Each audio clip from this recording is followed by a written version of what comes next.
लगभग साल भर बाद मैं माँ के घर आई थी। पिछले साल भाई की शादी में आई थी तो लंबी छुट्टी लेनी पड़ी थी। इस वजह से पूरा साल कहीं निकलना नहीं हुआ। मैं और मेरी बेटी नेहा दोनों ही बहुत खुश थे। मुझे मायके छोड़कर अभय मेरे पति 3 दिन रुके और वापस चले गए। हम माँ बेटी सप्ताह भर रुककर वापस जाने वाले थे। हमारे आने की बात सुनकर मेरे भाई भाभी भी घर आए। ये पहला मौका था जब मैं मेरी भाभी के साथ रह रही थी। सब कुछ बड़ा ही खुशनुमा चल रहा था। हर दिन तरह तरह का खाना बन रहा था। अलग अलग जगह घूमने जाया जा रहा था। नेहा तो हर वक्त मामी के साथ ही रहना चाहती थी। नेहा के सारे नखरे और लाड़ माने जा रहे थे।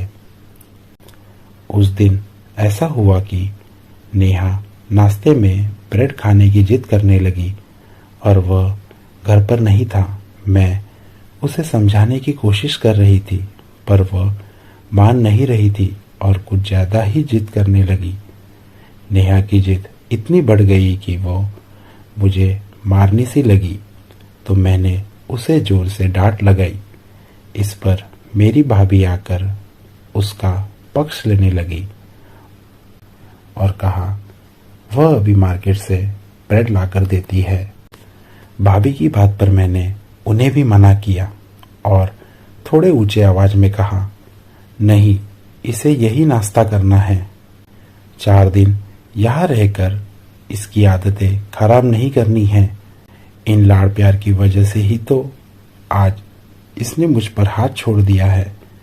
मेरी बात सुनकर भाभी कमरे में चली गई। कुछ बोला नहीं, बात वही खत्म हो गई। पूरा दिन सामान्य सा बीता। मेरा भाई सुबह ही पिताजी को लेकर दूसरे शहर में कुछ काम से गया था। शाम में जब वापस आया तो चाय पानी तक तो सब ठीक रहा। जब वह अपने कमरे से कपड़े बदलकर बाहर आया तो उसके तेवर बदले थे।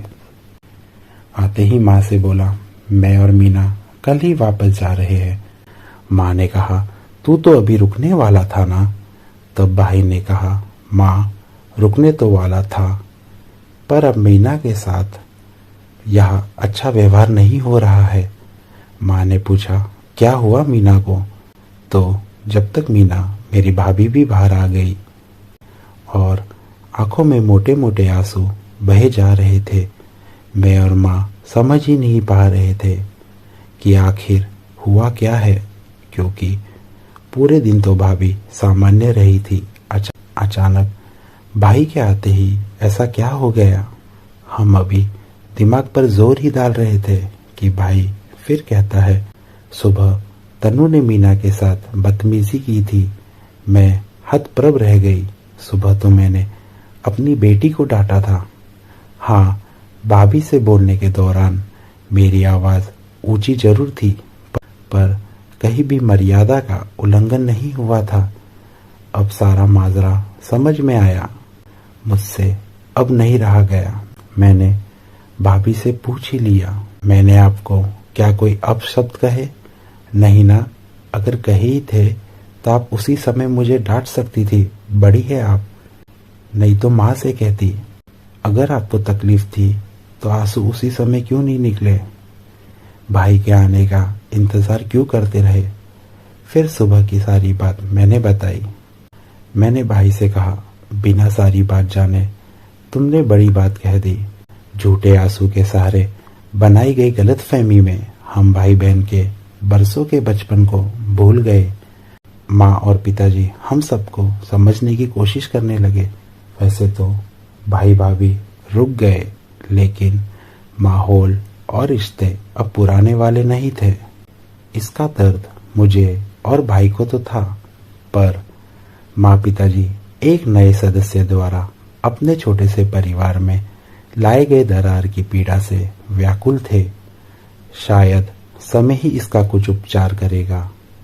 ये सभी के लिए ध्यान देने की बात है कि नए रिश्ते के साथ न्याय करने के चक्कर में कहीं पुराने मजबूत रिश्तों की कड़ी को हम कमजोर तो नहीं कर रहे।